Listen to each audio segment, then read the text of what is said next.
Buli nnaku nkulu nga zisemberera okutuuka ekibuga Kampala kijjula abantu okuli abafuluma ekibuga ko n'abagenda okwegulira ebintu ebinaabayisa mu nnaku zino.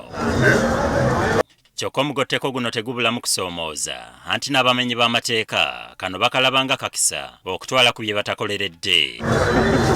Kati olwaleero aduumira poliisi mu ggwanga Abbas Byakagaba asabye buli omu okufaayo ku byokwerinda gy'ali nga ne poliisi bwefuba okubakuuma n'ebyabwe. The Uganda Police Force, together with its sister security agencies, remains steadfast in its commitment to safeguarding the safety and well-being of all.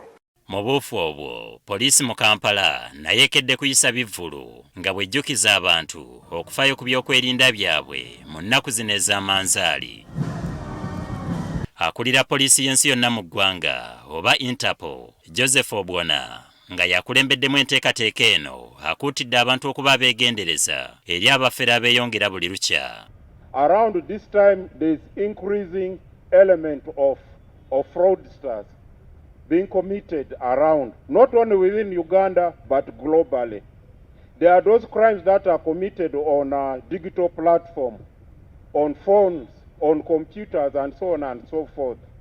Be careful, especially protecting your PIN number.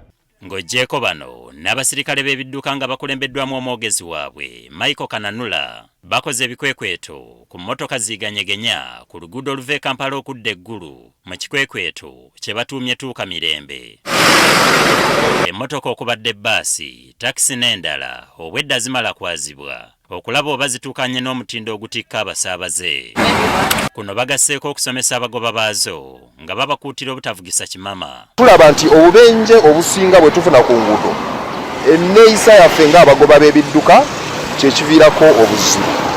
Era tulina ttiimu eweerako okulaba nti tusomesa abadriver baffe ne tubayigiriza ne bategeera ki kye balina okukola. Kananula akuutidde abasaabaze obutasirika singa omugoba w'ekidduka mwe bali agezaako okumenya amateeka g'oku nguudo. Naye ate naawe teweerekerera, manya nti naawe olina ky'olina okukola okulaba nti oli mulamu ku luguudo luno. Weetuviiridde Matugga ng'ekikwekweto kino kikyagenda mu maaso.